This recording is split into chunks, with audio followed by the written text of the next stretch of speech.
Right guys, it's going to be a 100k Nightfall solo on the Inverted Spire. For those that just want to see the run, then skip to the time on the screen. For the rest of you, I can show you my subclass, loadout and all of that. So first of all, the Nightfall Ordeal. So like I said, it was the Inverted Spire. The Ordeals are on a rotation, they are fixed. We are not getting, say, Armsdale or something. And that's to do with the champions. Vex champions and Hive champions are only developed at the minute. Next season, there might be more champions, so the Nightfalls will sort of be on this weird rotation. That's how it's sort of going to be. Once we experience sort of the Ordeal Nightfalls, once the rotation, that's it. You just keep saying the same one over and over and over, which is quite disappointing, but it is what it is. Modifiers that we have are Shocker, so if the goblins are defeated, they leave an arc pool where they stand. For the champions, we have Overload and Bariier, and then we've also got equipment locked on. Match games, so the shields that we have to deal with mainly are Void and Arc. Solar, there's like 2 shields extra solar or something like that, but that's about it. And this last modifier is basically Arc Burn with environmental damage on there, so if you stand in the Arc pool at the boss or any explosive barrels explode, that does more damage to you basically. So our subclass loadout, we're obviously on the Titan, so we're running Sunbreaker top tree hammers with Thermite Grenade and Tower and Barricade. We paired that with the Greeves, which is going to help us to complete this this 100k Nightfall without using any artifact mods at all. So the ones I'm talking about are Oppressive Darkness, Overload Arrowheads, all of this. We're saying, you know, you don't need to use any of that, especially if you're on a Titan. Go ahead and forget about all that stuff, ending anyways shortly. And if you've got these boots, just put these on. As you'll be able to one-shot any champion, anti-barrier or overload with this loadout. Now you can do it with Striker top tree, which would work out pretty well. I just like to use hammers for the change, but you can do that and it will one-shot them. It would as well with the Void. As long as you're more than 950 light and you go into this 950 Nightfall, then you'll be able to one-shot them, as long as you're in mid-air as it states on the exotic. Another thing that you need, or it's advisable I guess for it if you want to go for your solo 100k, because this is probably the best week to do it. If you've never done one, this is your best chance of getting one done. Okay? You want to run a tier 10 strength if you can, since you will be waiting for your shoulder charge quite often in this, since there's a lot of anti-barriers and stuff to take down, so you want to opt for that. You can run Monte Carlo and then you'll have, you know, way more shoulder charges, but that way then you will be giving up an exotic slot for that, which you don't need. You just rock tier 10 strength and you're good to go at that. As far as my perks on my armor, they weren't really fully optimized. I had 4 strength mods on, I believe. Yeah, I had 4 strength mods with machine gun scavenger on my boots, double machine gun reserves on my chest plate, so we get the most out of armor for our machine gun. But other than that, there wasn't much else to it. So on with the run. Okay, so with the run I'll try to explain the best I can with each area, and the reason why we're skipping certain segments and the reason why we're completing others, just the best strats. So you'll see there the hack section was open. Sometimes it's going to be open, sometimes it's going to be closed. If it is closed, that doesn't mean to say you're not going to be able to get your 100k solo. You are going to lose like a minute or so, but overall it would help your run, because you would end up getting a super in the first actual room that we are approaching anyways. So it evens itself out. With these portals, if you are going to spawn your Sparrow, make sure you do it before halfway across the gap, since it won't let you for some reason. Once you start to get into a no summon Sparrow zone, it won't let you. I think that's what it is. But as you can see, we can Sparrow right down and it saves us time. So this is the first actual room where we start earning score points. Now with this room, it works like a lot of other rooms, where if you go past a certain point within the room, a set of ads spawn, and it's not dictated by how many ads you kill. Not this particular time anyways, it's dictated by where you are. Mainly about this first spawn anyways, that's going to happen, which will spawn in 2 hydras, but they won't spawn in until we go down. So right now what I'm doing is taking all the goblins from a distance, just the red bars, scouting all those down. Just making the area clear so that when I go in for my shoulder charge there isn't a bunch of adds there. So I can safely do it. Take down the champion. Now we've done that. Get our first shoulder charge. Now we'll get the spawn in, which will be the 2 hydras and then just a bunch of goblins and fanatics with that. The best cover on this platform I would say is these 2 rocks that I'm here, left and right. I just kind of cycle between those 2 if I'm getting a lot of fire from the hydra or something. Damage this hydra Telesto if we need.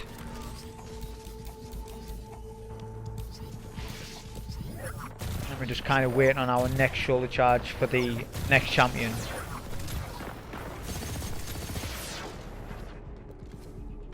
So once we're good on that, go for our next charge. And of course retreat. So as you can see, if there's a lot of adds, you can get wrecked very quick.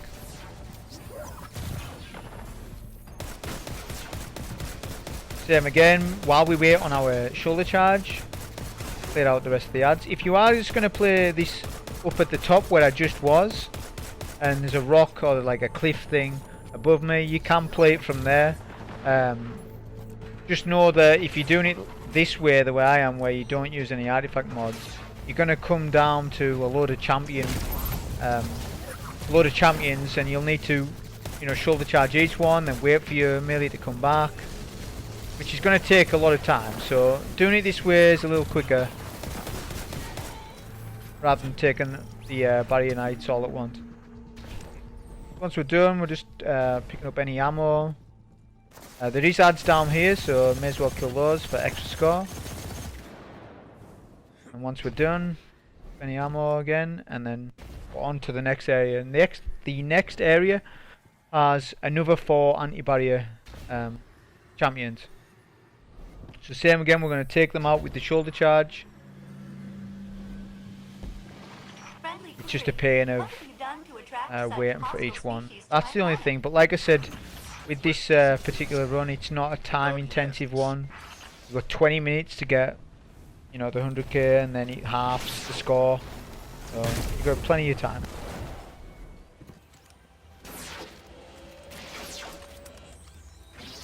Okay, so once we've worked on him, I'm going to do a barricade right here and then just start working on the goblins while I wait for the next shoulder charge.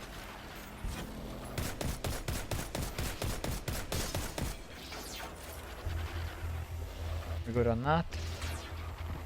What you'll find with this as well, coming up to the battlefield area, there's a lot of opportunities to get more points. The thing is, a lot of it's spread out, that it's sometimes it's not worth your time. If you're just wanting to get from one point to another and just still get your 100k, then you don't need to be doing the full battlefield. It's probably better sometimes to skip certain segments to get to the part where you get more score. For example, near the drill part, or just before the drill part, that offers a lot of score. Things like that. Working on these goblins till we get our shoulder charge, and then we can work on the last 2, which are usually down here. If you are going to do it with artifact mods, which you can do it that way as well, yeah, it's just as easy. I would recommend something like Eriana's Vow. It's probably the best weapon in my eyes for anti-barrier champions.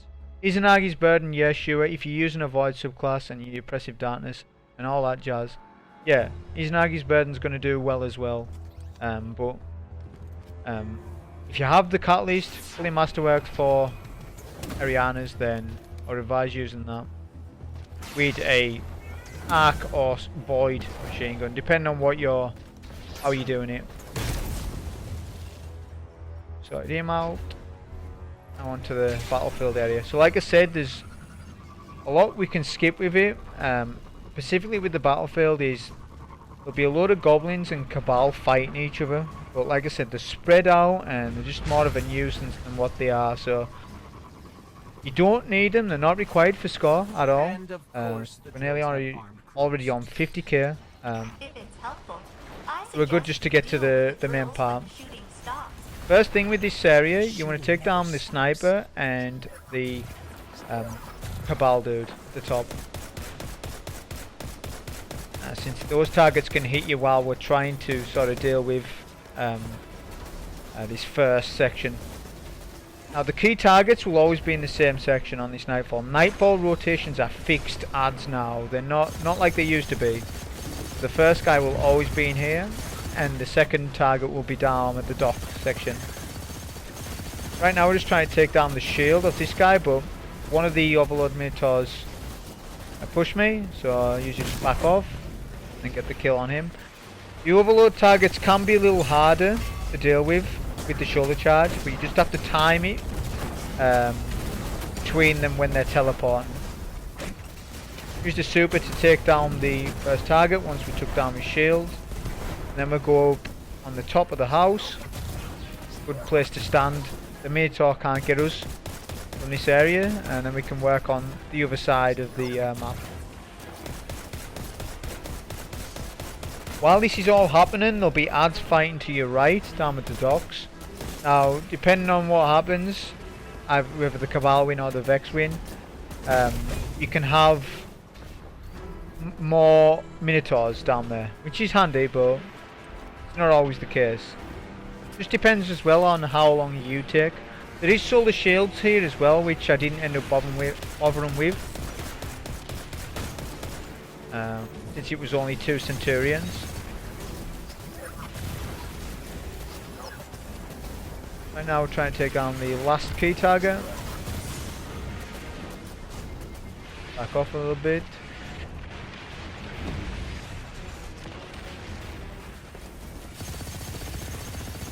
With that we can deal with the Minotaurs. Like I said, the Minotaurs won't always be here, so it is a random thing. And the only way to reach it is down past those giant same again, it's not required for the score. Good. So now we're approaching like one of the most important parts, especially where you get the most score or a lot of score in this room. First of all, I like to come back behind cover. If you're not in cover and all the adds focus you, they can instantly sort of get you there. So take cover first, and then take them from a distance. I'm not wanting to use too much ammo, not at the minute. In terms of machine gun ammo, as I don't have a lot. I had less than what I wanted, so that's why I was using Scout. Now with this particular section, you can get additional points. Same again with the Overlord. Of course we just get the shoulder charge in. But we can get additional points, and it's time based. And it's timed from when we scan. So it's best, I feel, to take down the Minotaur and all the adds, then get the scan. Don't start the scan straight away. Basically you're timed, and if you can kill all the adds within a certain time limit, you'll get an additional Hydra spawn, an additional Minotaur spawn. So you get a whole host of additional points which aren't needed, so to speak, but you can do this if you need the most, if you need more score from it. This is where we're trying to sort of kill the adds as quickly as we can, to avoid Minotaur spawn up. After these wave of adds, we'll have a bunch of harpies spawn in. They're spawning in any second. This is where we really want to sort of be speedy about it, so try and spawn kill as many harpies as we can, and then use a super here to get out the goblins.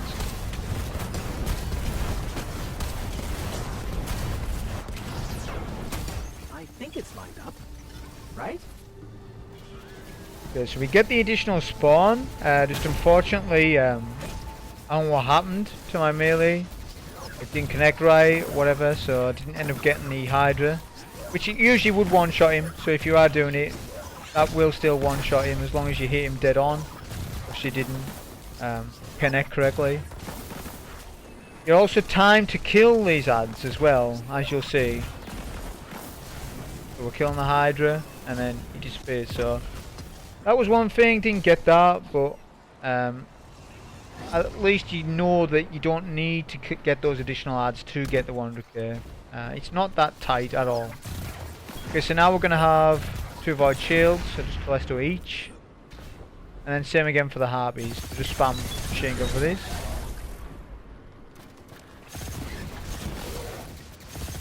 And this is where we're going to get sort of our last champions to deal with. There's not many more, and there's not any at the boss fight. So there isn't any really many boss fights apart from, I know there was one at Scarlet Keep, the Unstoppable Ogre and whatnot, but yeah, but at this particular one there's no champions at the boss at all. So what we're trying to do here is bait out the Overload Minotaur to a sort of safe area that the Hydra can't hit us too much, and then get the kill on him. We're not planning on killing this Hydra. I'm not sure if you can one-shot him or not. You probably can with the melee. Man didn't stick around long enough to try with it. But he's again not needed for the score. You can just skip him. I'll do a nade at the entrance as all the adds on in.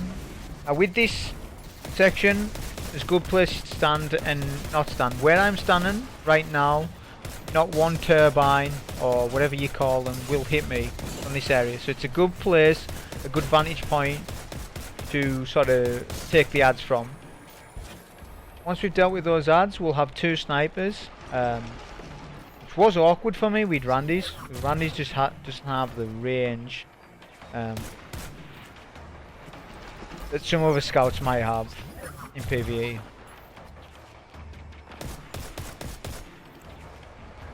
Your best bet with them, if you are using a loadout like me, is to try and break their heads off, and then they're less likely to do their immunity. It's definitely recommended to take these snipers first before we go down to the next part, since you don't want them hitting you in the back while you're dealing with all the adds. That's where you'll get your wipes.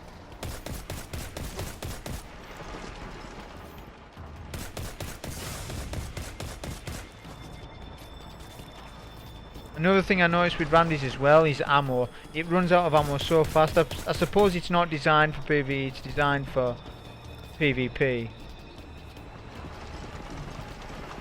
Okay, so now we've dealt with that. On this particular section as well, there'll be no turbine that hits us ever.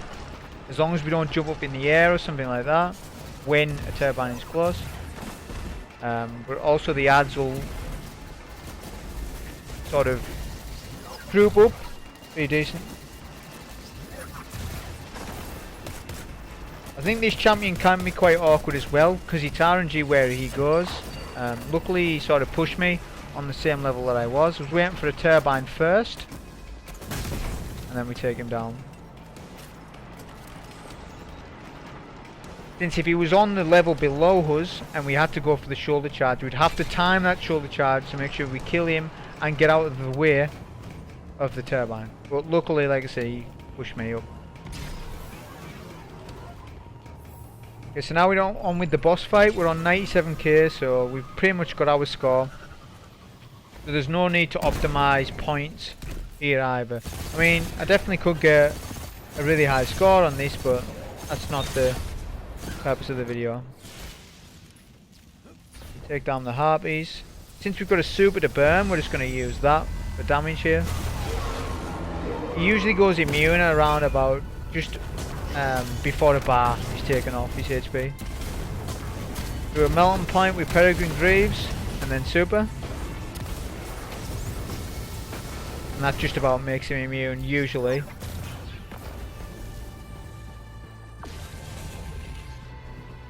Now with the second play, it's same again, we're just doing a skip. There is a lot of adds that spawn up here, so if you are struggling for points, say you're on a lot less than what I was and you don't have much time left, if you just leave the boss, just don't touch him for a good 20-30 seconds, depending on how much damage you dealt with him. He'll just spawn a load of adds around him, and that's a good opportunity to get more points if you need it. Right now I'm just using Telesto behind a pillar cover, just taking down his HP.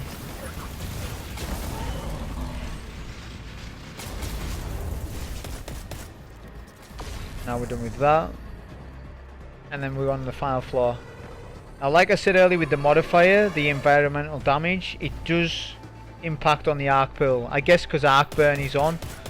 So the arc pool is quite dangerous even if you've over leveled. Which doesn't matter anyways. But even if you're 950, you're still gonna take a lot of damage if you're standing it too long. Now, since we've done a lot of damage on the second plate, he's already wanting to go towards his next phase, and we know that because he's trying to rotate around the map. If he's doing that, it means he's wanting to spawn in the next set of ads. If he's not rotating, just do a little damage to him to make him rotate. But you don't want to do too much damage so that you knock his head off. Since you do want some ads to kill at the boss anyways.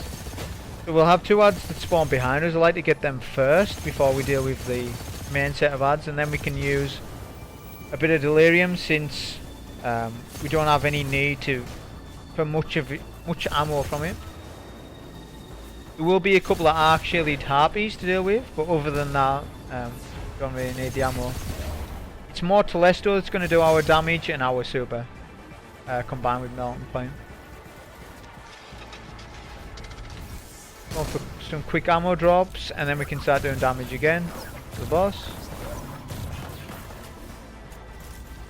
Once he starts to move, again, that's when the next set of ads are going to spawn in. It's very easy to knock his head off there. Try not to, because then you will get fanatics spawning in while you sort of fighting these goblins.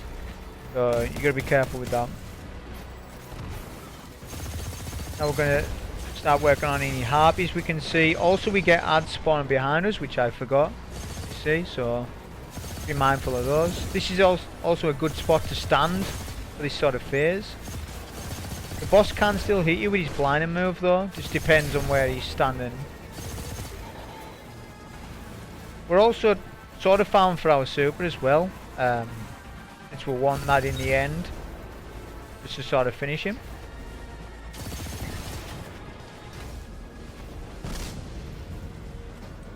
Okay, so we're just about done. We've got our super, so now we're going to come around here as kind of nice cover. Use a couple of Telesto shots. I want to break his head and then I'm going to rush him. This is my chance. Do my Melting Point and then super. And that pretty much finishes it. Like I say, you can get way more points on this, but there's really no incentive to do that. You know, you just want your pinnacle reward, you want your prisms and whatnot. That's basically a video on your 100k solo. Hope you enjoyed it. Thank you. Golden Age computer core, and that's all she came up with? I could have said that. If you'd like my insight, I filed an after-action report complete with 433 tactical notes. I win.